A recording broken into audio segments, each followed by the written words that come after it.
Which award show has the most swag?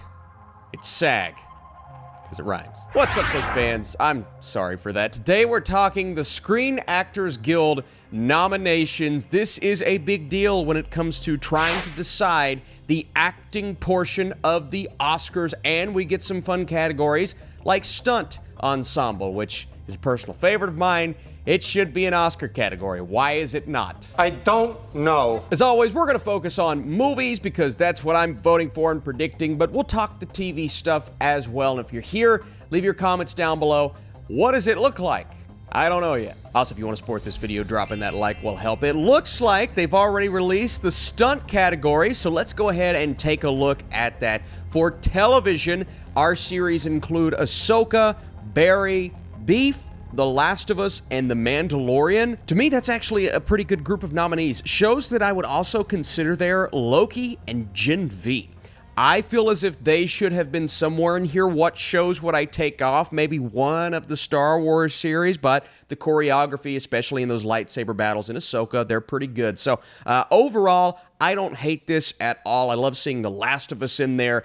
Beef, I guess there were stunts. Yeah, there were definitely stunts, but I look at something like a Loki and like a Gen V, and I feel like that's more stunt heavy. All right, movie stunts, there's always one or two where I'm just like, that's only in there because it's a great film. But here we go. Indiana Jones and the Dial of Destiny, John Wick Chapter 4, Mission Impossible Dead Reckoning, Guardians of the Galaxy, and Barbie. I see two of those. Absolutely deserving. I believe there was one year that they didn't include John Wick, and I'm sitting back going, are you stupid? John Wick Chapter 4, Mission Impossible, absolutely 100%.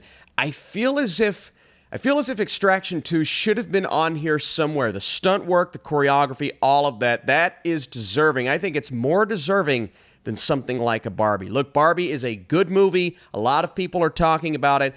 There are stunts in there, but I just think of other action films that came out last year, and I would heavily consider them over Barbie in this category, 100%. That's somewhat the same for Indiana Jones, but there's a lot of stunt work in Indiana Jones, and a lot of it was really solid, so I don't hate that one, and I don't hate Guardians of the Galaxy. Plenty of fight sequences, one in particular, but again, I would look at Barbie there, and I would think of something like Extraction 2 and swap those out. But Barbie, it's a big awards contender. That's probably why they put it up. All right, we're live. Here we go. We're live. They're doing the official nominating video, so we get to react to it, so that's fun. Kumail Nanjiani, it's not the time to have technical difficulties, buddy. Female actor in a television movie All right. limited series. Female actor, television movie, limited series. Uzo Aduba, Painkiller. Oh, wow, Catherine okay. Hahn, Tiny Beautiful Things. Catherine Hahn, Brie Larson, Lessons in Chemistry. Lessons in Chemistry, Brie Larson. Pauli, A Small Light. Ali Wong, Beef. Okay. Of course, Ali Wong. Male actor. Matt Bomer, Fellow Travelers. Yep. John Hamm, Fargo. John Hamm, Fargo. Yellow, Lawman, Fast Breeze. Man, people love that show. Mr. Miss- Monk's Last Case. yeah. A monk movie. Stephen Young, Beef. Beef. It's going to be the Beef Sweep, folks. Comedy series. Alex Borstein, The Marvelous Mrs. Mrs. Maisel crushing it still. The Marvelous Mrs. Maisel. Wow. Winter Brunson, Abbott Elementary. Yeah. Io Adebri, The Bear. The Bear. Emma Waddingham, Ted Lasso.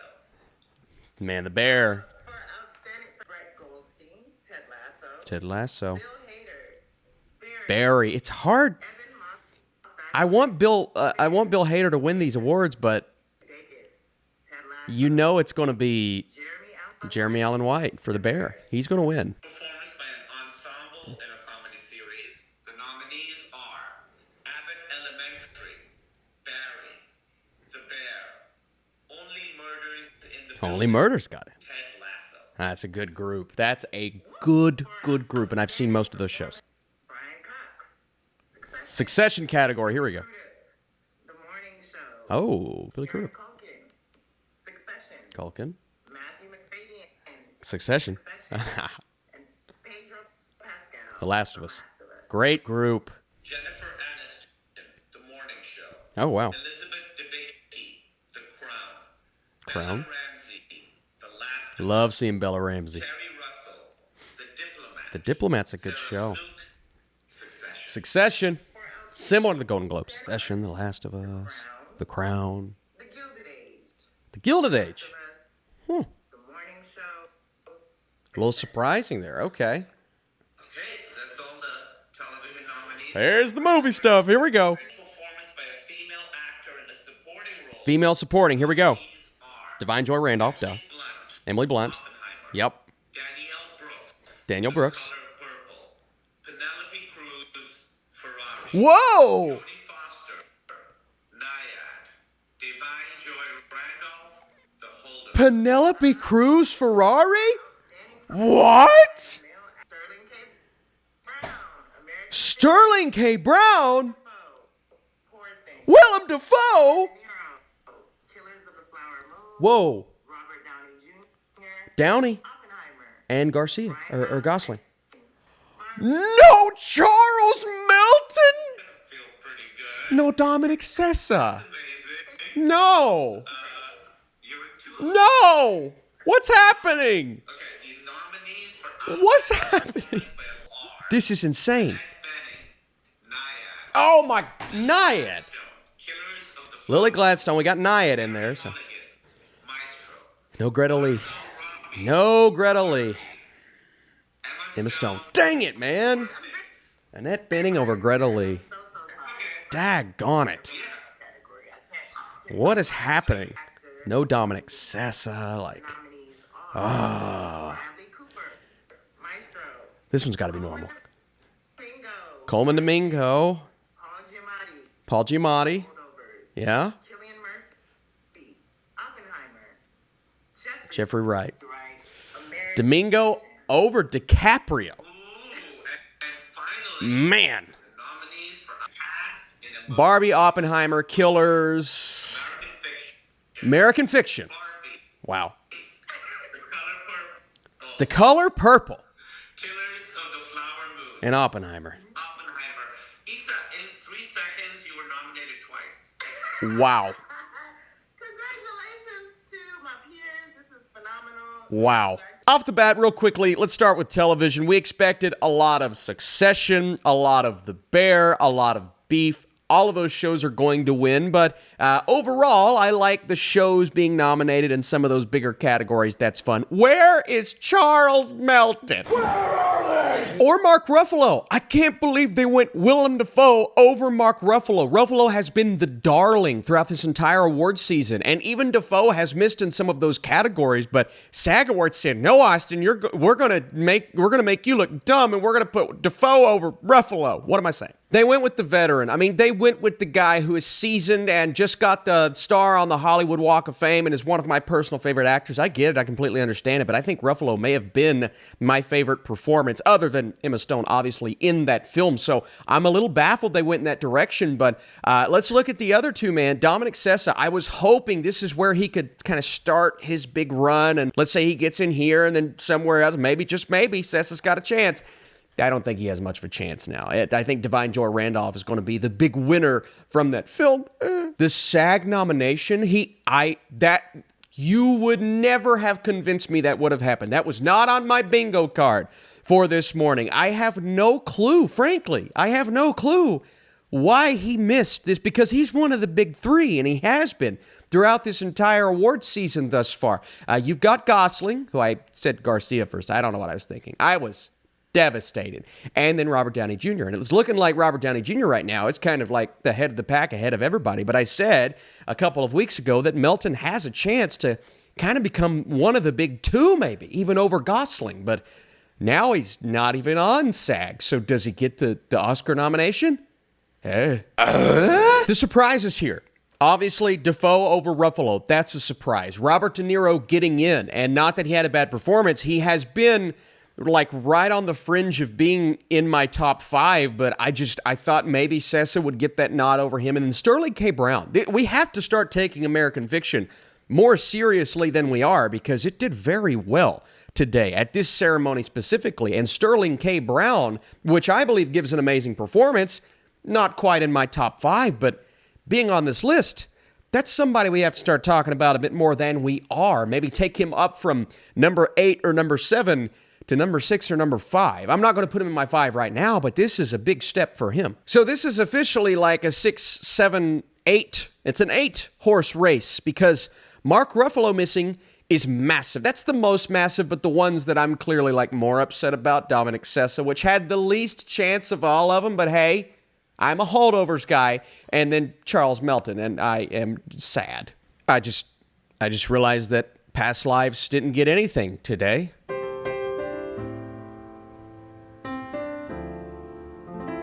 Supporting actress, again, a win for The Color Purple. Danielle Brooks getting in here. I had her right on the edge. She got in, so she's one of those. Jodie Foster for Naiad. Look, Jodie Foster, amazing. One of the best in the industry. I found Naiad to be so boring, and not that their performances were bad. They were just, they were fine. No Julianne Moore. No Rosamund Pike. No America Ferrera, and I thought there was a chance that maybe she could get in. I think Danielle Brooks was like, not a lock, but she was right there. She couldn't have. I wouldn't have been shocked either way. Jodie Foster, for me, is kind of the bigger surprise here. We knew Divine Joy Randolph, she's probably going to win. Emily Blunt, no surprise there. Penelope Cruz, that's a big, wow, okay. Penelope Cruz is still in this thing, and this is such a, the top 2 or 3 category, and then everybody else is vying for those final 2 spots. I did not have her on my radar, to be honest with you, but there is a good possibility she could claim one of those spots at the Oscars. So not as shocking as maybe supporting actor, but definitely okay, Penelope Cruz is in this thing to win it. Well, to get a nomination. Lead actress, would have loved to have seen Sandra Hüller on there, obviously, from Anatomy of a Fall. I am a little surprised she didn't get that spot over like a Margot Robbie, but Barbie was going to crush it here, so I figured Robbie could get in. Stone's a lock, Gladstone's a lock, Mulligan's a lock, Naiad. Well, I just really wanted to see Greta Lee in this category. Sandra Hüller, Greta Lee, either of those I would have taken over Annette Bening, who again is amazing. This performance didn't really do, it was good, but we're talking the best of the year here. I would not consider it the best of the year, frankly. I don't know why Naiad is getting so much love, but it is, so I have to accept that. But yeah, a little surprised that Past Lives got shut out entirely. A little surprised that Robbie got in, but not really. An actor, nothing shocking, nothing baffling. I am not floored by these nominations, but part of me is thinking, okay, Leonardo DiCaprio did not get in. Coleman Domingo did for a performance that was really good, but for a movie that for me was just very average. Rustin was a little disappointing, very disappointing overall. He's fantastic, but I would put Leo up there. Personally, I would put Leo ahead of him, but not being in the top 5 at all. DiCaprio being the one that shut out, not De Niro. That's definitely a surprise. The other 4, not really at all. Bradley Cooper, Jeffrey Wright, Paul Giamatti, and Cillian Murphy. We knew those 4 would get it. The other people in contention, I would say Andrew Scott, and my heart's breaking for Zac Efron. He's not gotten any love anywhere because he's the kid from High School Musical. Well, guess what? He gave one of the best performances of the year. He's in my top 5. Does that mean anything? No. And finally, ensemble for a film. This is not the biggest deal for Best Picture, but it's a pretty big deal. And I think it brings The Color Purple back to life. It has a pulse. This movie has a pulse. I don't know if it's going to get... Man, this year is crazy. I liked Color Purple. I didn't love the film, so I personally, I was hoping for Air. I knew it probably wasn't going to get there, but I was really hoping for it. A movie like Poor Things, I kind of expected to be in that conversation. And then The Iron Claw on the outside looking in, Past Lives, I don't think it was on the outside looking in, but when we're talking about ensemble, the bigger names and the cast that stands out, multiple nominations, it makes sense that The Color Purple got it. But, part of me is like, yeah, I probably would have taken one of the other ones. That being said, American Fiction getting on here, I'm not mad at that at all. That is a great cast. Clearly, multiple performances getting nominated from that film individually, so it makes a lot of sense. Same thing for Color Purple. I just prefer this film. So it makes a lot of sense that it gets that nomination. Maybe I would have had a Poor Things over it, but I like it being on here. I'm very, it's a nice surprise that it's on here. The other films were expected. Oppenheimer, Killers of the Flower Moon, Barbie. Barbie, not everybody loves that film on that level, obviously. You look at the cast, all of the individual standouts. Margot Robbie, obviously Ryan Gosling getting it. It makes a lot of sense. So those three were not surprises. American Fiction, a little bit of a surprise, but it makes a lot of sense that it's on there. The Color Purple, I'm not as high on, but I do think it's a good film, and this breathes life into that movie's chances of getting a Best Picture nomination. So, man, this year, I was very confident last year, and I was right with a lot of my nominations. Predictions. I'm not going to be right this year. I'm just going to tell you right now, when I do my Oscar predictions video and we come back to it, it's probably not going to be pretty. So let me know your thoughts down below. What pisses you off the most? What is the craziest nomination that you saw this morning? And what's the biggest snub in your all's opinion? I appreciate you being here. Again, drop a like, hit that notification bell. We're going to be talking Oscars and Critics' Choice, all of those things all week. I lock in my Critics' Choice votes today. We'll discuss that this weekend. Thank you, guys. See you soon.